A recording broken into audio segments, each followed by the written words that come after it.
Hello everyone.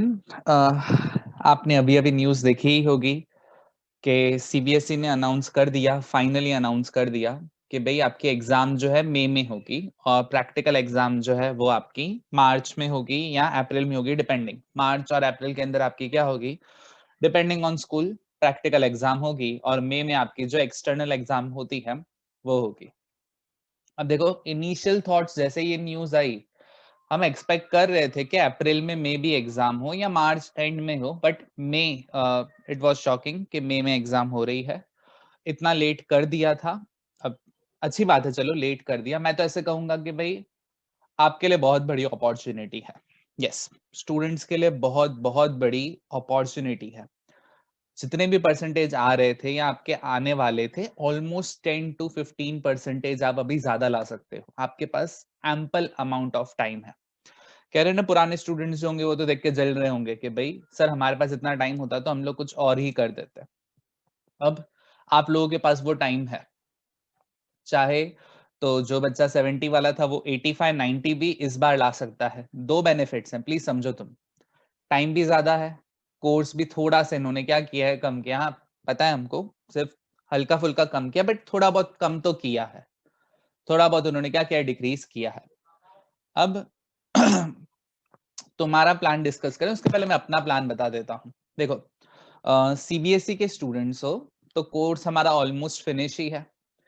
तो आपके लिए मेरा प्लान अभी ये है कि हम लोग जो जो टॉपिक्स अच्छे हैं उनके ऊपर हम लोग 14-15 डेज फोकस करेंगे। जैन में, कल 1 जैन है तो हम लोग 14-15 डेज उसके ऊपर फोकस करेंगे। उत्तरायण के बाद हम लोग हमारा रिविजन शुरू करेंगे।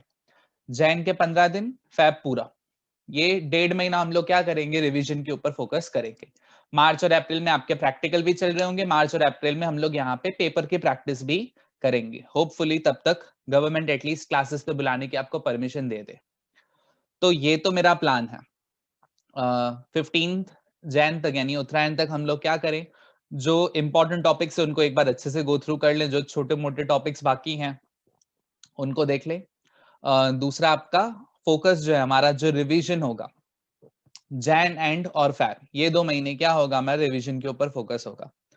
फिर आपकी पेपर प्रैक्टिस होगी। जो गुजरात बोर्ड के हमारे स्टूडेंट्स हैं उनका कोर्स देखो, गुजरात बोर्ड में बेनिफिट क्या है कि आपकी एग्जाम मई में होगी और आपका कोई प्रैक्टिकल एग्जाम नहीं है। 100 की 100 मार्क्स आपकी क्या है, एक्सटर्नल है।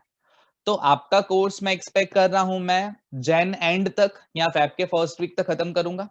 उसके बाद फेब और मार्च आधा यानी 15 मार्च तक आपका रिवीजन और उसके बाद आपकी पेपर प्रैक्टिस। यानी गुजरात बोर्ड का पैटर्न जो है वो थोड़ा 1-1.5 महीना पीछे रहेगा, बिकॉज अगेन आपको वो प्रैक्टिकल एग्जाम नहीं देनी है जो सीबीएसई स्टूडेंट को 100 में से 20 मार्क्स की एग्जाम देनी पड़ती है। क्लियर? ओके, अब स्टूडेंट्स के ऊपर बात करते हैं। तुम्हारा क्या रहेगा प्लान? मेरा प्लान तो रहेगा, वो मैं ग्रुप में अच्छे से बता भी दूंगा आपको उत्तरायण के आसपास। अब तुम्हारा प्लान क्या रहेगा? देखो, 3 टाइप के तुम स्टूडेंट्स में से हो सकते हो, category A, category A, B और सी। कैटेगरी ए वाले यानी क्या होंगे, जो ऑनलाइन लेक्चर में पबजी खेल रहे होंगे, व्हाट्सएप यूज कर रहे होंगे, जिनकी वीडियो पहले फ्रीज होती थी, अभी वीडियो ऑफ हो जाती है जूम के अपडेट के बाद, या एक दूसरे की शक्लें देखते रहते हो, इशारे करते रहते हो। वो लोग, जिन लोगों ने ऑनलाइन में बिल्कुल ध्यान नहीं दिया, देखो आपके पास सबसे अच्छी अपॉर्चुनिटी उनके पास है। अगर वो 1 जैन से भी सीरियस हो जाए कि भाई ऐसे कर ले हम लोग, तो भी वो 75-80% ला सकते हैं। इतना उनके पास भी टाइम है। अभी तक मैं सामने से कह रहा हूं, अभी तक एक भी अकाउंट्स का सम नहीं आ रहा है ना, वो बच्चा भी 70 या 80 मार्क्स अकाउंट्स में ला सकता है अगर वो 1 जैन से अपने आप से प्रॉमिस करे कि वो सीरियस होना चाहता है। आपके पास हमारा हर लेक्चर की वीडियो है, हर चैप्टर की वीडियो है, हर चैप्टर का रिवीजन भी होने वाला है। गवर्नमेंट की परमिशन मिल गई तो फिजिकली भी हम लोग पढ़ लेंगे। हर अपॉर्चुनिटी आपके पास है। तो जो कैटेगरी ए का है, यस कैटेगरी ए, उनको मैं बोल रहा हूँ, उनको मेरी रिक्वेस्ट है, प्लीज अभी सुधर जाओ। बहुत ज्यादा मौके आपको मिले हैं। प्लीज अभी लीनियंट नहीं रहना। आपको पता भी नहीं चलेगा जैन फैब कैसे चुटकियों में चला गया। मार्च में फिर आ जाएंगे आपकी प्रैक्टिकल एग्जाम, फिर अप्रैल और मई में सीधा बोर्ड एग्जाम। बोर्ड का पेपर इजी होगा, टफ होगा? अभी से काफी सारे स्टूडेंट मैसेज कर रहे हैं, बोर्ड का भरोसा नहीं, इजी भी निकाल सकती है, टफ भी निकाल सकती है। ज्यादातर अगर मैं पेपर सेटर हूं ना, मैं तो छिताऊंगा कि भाई इतना है ना ज्यादा टाइम। देखो आप पेड टीचर के हिसाब से सोचो, उनको तो क्या हो गया, उनका टाइम ड्यूरेशन ज्यादा हो गया पढ़ाने का। वो तो क्या सोचते थे, फैब में से बच्चों से शांति मिली उनको, जो पेपर सेटर है उनके हिसाब से मैं कह रहा हूँ। उनको अभी मई में एग्जाम लेनी है, जुलाई में तक पेपर भी चेक करके देना है। 15 जुलाई आपने रीड किया होगा न्यूज में, उनको चेक भी करके देना है। तो वो तो शायद फ्रस्ट्रेशन में आपके ऊपर गुस्सा निकालें, बट वो आपके कंट्रोल में फैक्टर नहीं है। तो पेपर इजी होगा टफ होगा ये छोड़ दो, ये मैसेज पूछो ही नहीं किसी से भी, जैसा निकलना होगा निकलेगा। आपका काम है अच्छे से प्रिपरेशन करो। तो जो कैटेगरी ए वाले हैं, जिन्होंने अभी तक कोई भी सब्जेक्ट में, आप देखो मैं ऐसे नहीं कह रहा हूँ कि हर सब्जेक्ट में डफर हो, बच्चा कोई ना कोई सब्जेक्ट में अच्छा होगा। ऐसे काफी सारे स्टूडेंट्स तुम में से है, अकाउंट्स में बहुत अच्छे हैं, इको बिल्कुल नहीं आता, या इको और बीएस में बहुत अच्छे हैं, अकाउंट्स नहीं आता, या इंग्लिश नहीं आता, या कंप्यूटर नहीं आता। कोई एक सब्जेक्ट ऐसा होगा जिसमें आपको लग रहा है आप कैटेगरी ए वाले हो, रिक्वेस्ट है सुधर जाओ, अभी भी बहुत ज्यादा टाइम आपके पास अवेलेबल है। दूसरे कैटेगरी बी वाले जो 60% 80% के बीच में रहते हैं, 60 65, ज्यादातर 75 80 85 वाले, कैटेगरी बी अच्छे स्टूडेंट है, ऑनेस्ट स्टूडेंट है, सिंसियर हैं, लेकिन थोड़ा बहुत कहते हैं ना कि ओवर कॉन्फिडेंस वाले हैं, या लेजी जो हैं वो वाले, जिनके पेरेंट्स हमेशा आके बोलते हैं सर इसमें पोटेंशियल है लेकिन करता नहीं है, उनकी मैं बात कर रहा हूँ। देखो अगेन सबसे ज्यादा डर मेरे को ये कैटेगरी बी वालों का है। क्यों? बिकॉज ये कैटेगरी बी वाले क्या होते हैं, एंडिंग में जो जागते हैं ना वो वाले हैं। वो सोच के बैठे थे एग्जाम डेट शीट कब आए, एग्जाम की अभी भी वो लोग सोच रहे हैं डेट शीट एक बार आ जाए सर, उसके बाद सीरियस होंगे। एंडिंग में सर जाग के हम लोग लास्ट टाइम 10th में 70 75 लेके आ गए थे, और आके ओपनली मेरे को बताते सर लास्ट के 2 महीने पढ़ाई की थी तो भी इतने परसेंटेज आ गए थे। मैं उसको वही कहता हूँ भाई तो ज्यादा पढ़ के बता तो दे एक बार कि तू तेरे में पोटेंशियल क्या है। क्लियर? तो उन बच्चों के लिए मेरी यही एडवाइस होगी, उन बच्चों के, कि भाई जो मेरा प्लान है उस हिसाब से करो। उत्तरायण तक रेस्ट करना है, रेस्ट कर लो, चलो।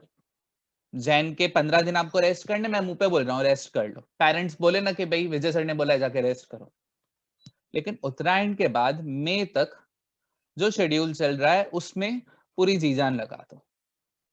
ऐसे समझो उत्तरायण तक आपकी ये वैकेशन है, ज्यादा फोकस नहीं करो, ठीक है? 2 घंटे जो लेक्चर होते हैं बस उसके ऊपर फोकस करो। लेकिन उसके बाद हमको क्या करना होगा, थोड़ा सा सीरियस होना पड़ेगा। मेरे साथ रहोगे रिवीजन में, और है ना पेपर प्रैक्टिस में, मेरी गारंटी है जो 75 वाला बच्चा है वो 90 पे आ जाएगा। हमारे पास रिजल्ट उठा के देख लो, एवरेज मार्क्स 90 चल रही थी। क्यों ऐसा हुआ? रिवीजन और पेपर प्रैक्टिस। अब आपके ऊपर है। अब आते हैं कैटेगरी सी वाले, जो हमारे होशियार बच्चे हैं, जो ऑलरेडी 85 90% लेके आने वाले थे। देखो मैं कैटेगरी सी का था, मैं होशियार था, मेरा खुद का प्लान रेडी था। अब सपोज करो मैं आपके साथ 12th में हूं, तो मैं वैसा ही बच्चा होगा, फर्स्ट बेंच पे बैठा होगा, अच्छे से पढ़ाई वढ़ाई करता होगा, जिसका पूरा प्लान रेडी होगा। कैटेगरी सी वाले, मेरा तो कोर्स कंप्लीट है, आप में से भी ऐसे होंगे, कोर्स कंप्लीट है, 3 टेस्ट दी थी सर पेरेंट्स के सामने, 10 20 और 30 को, बहुत अच्छी भी गई है, सब आ भी रहा है। बस थोड़ा बहुत रिवाइज करना था, बोर्ड के पेपर लास्ट 3 4 साल के प्रैक्टिस करने थे सर, जैन फैब उसके लिए बहुत था, मार्च में हम तो रेडी थे पेपर देने के लिए। देखो मैं अगर आपके जगह होता, इन कैटेगरी सी के जगह, मैं हफ्ते में 1 या 2 दिन निकालता, और वो 1 या 2 दिन जो है मैं अपने फ्यूचर करियर के लिए लगाता। आप एमबीए के बारे में सोच रहे हो तो एमबीए की कोचिंग ऑनलाइन है, मैं वो शुरू कर देता, कि जैसे ही मेरा मई खत्म हो उसके बाद कॉलेज की, अगर किसी कॉलेज के एंट्रेंस एग्जाम है तो उसके एंट्रेंस एग्जाम की मैं प्रिपरेशन रेडी रहूं। देखो इस बार बोल रहे हैं कि भाई रिजल्ट आ जाएगा जल्दी, मुझे लग रहा है रिजल्ट भी लेट आएगा। रिजल्ट लेट तो कॉलेज के एडमिशन में जो टाइम पीरियड होता है वो टाइम पीरियड काफी कम होगा। वैसे बच्चों की मार्च में एग्जाम हो जाती थी, मई एंड में रिजल्ट आता था, तो अप्रैल से लेके जुलाई तक बच्चे के पास टाइम होता था। आपकी एग्जाम ही जून में खत्म हो रही है, जुलाई या अगस्त में अगर आपका है ना कॉलेज की एंट्रेंस एग्जाम, वो कहां से दे पाओगे? जो कैटेगरी सी वाले हैं उनकी बात कर रहा हूं। कोई भी चीज की, आप बैंकिंग के प्रिपरेशन के सोच रहे हो, सीए की प्रिपरेशन, सीएस की, लॉयर की, जिसके लिए भी सोच रहे हो, हफ्ते में 2 या 3 दिन उस कोचिंग को देना शुरू करो। कैटेगरी सी वालों की बात कर रहा हूँ। जब मैं 12th में था, मेरा क्लियर आइडिया था कि मेरे को उसके बाद सीए करना है, मेरा क्लियर था। तो मैंने जैन से ही थोड़ी बहुत पढ़ाई हफ्ते में 1 1 दिन देना शुरू कर दिया था। क्यों? बिकॉज 12th वाला पपलू लग रहा था मेरे को। आपको भी अगर लग रहा है कि सर इसमें तो अच्छे आने ही वाले हैं, तो हफ्ते में देखो, मैंने ऐसे नहीं किया था कि बस सब कुछ छोड़ के सीए की पढ़ाई में लग गया था। मैंने सिर्फ संडे सीए को दे दिया था कि जैन और फैब का आधा महीना, मतलब 1.5 महीना पहले सीए की पढ़ाई की थी।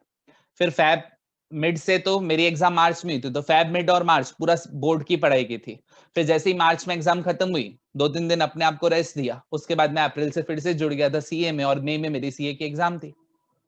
तो जो कैटेगरी सी वाले हैं, मेरी रिक्वेस्ट है, आप लोग भी टाइम वेस्ट नहीं करना, फ्यूचर में करियर के बारे में सोचना शुरू करो। मैं अगेन अपना खुद का प्लान रिपीट कर देता हूँ। मेरा खुद का प्लान क्या है सीबीएसई वाले बच्चों के लिए, कि 15 जैन तक हम लोग इंपॉर्टेंट टॉपिक्स जो उनको एक एक बार फिर से रिवाइज करेंगे। जो चिल्लर हमारे टॉपिक्स बाकी हैं ऊपर ऊपर से छोटे छोटे, उन स्प्रिंकल्स को हम लोग देखेंगे। 16 जैन से हमारा रिवीजन शुरू हो जाएगा। फेब एंड तक रिवीजन के लेक्चर्स जो होंगे मोस्ट प्रोबेबली सुबह 7 से 8 बजे होंगे। यस, मेरे रिवीजन सुबह सुबह ही होते हैं। सुबह 7 से 8 में या 7 से 9 में मेरे रिवीजन लेक्चर होंगे। अगेन गवर्नमेंट की परमिशन हुई तो हम लोग क्लासेस पे रिवीजन रखेंगे, नहीं तो जूम जिंदाबाद। गुजरात बोर्ड का जो है उनके रिवीजन जैसे मैंने कहा थोड़ा सा लेट शुरू होंगे। उनका कोर्स मेरे एक्सपेक्टेशन के हिसाब से जैन एंड या फेब के फर्स्ट वीक में खत्म होगा, तो उसके बाद उनका क्या हो जाएगा, रिवीजन स्टार्ट हो जाएगा। आप लोगों का सीबीएसई वालों का रिवीजन फेब एंड तक खत्म हो जाएगा। मार्च अप्रैल पेपर प्रैक्टिस। गुजरात बोर्ड का रिवीजन जो है मार्च मिड में खत्म होगा, और उनका मार्च का हाफ मंथ और अप्रैल उनके लिए क्या होगा, पेपर प्रैक्टिस होगा। क्लियर? फिर भी नेक्स्ट सेशंस में हम लोग इसको और अच्छे से डिस्कस करेंगे। अगेन बहुत ही ऑसम अपॉर्चुनिटी है, प्लीज इसको मिस नहीं करो। Thank you.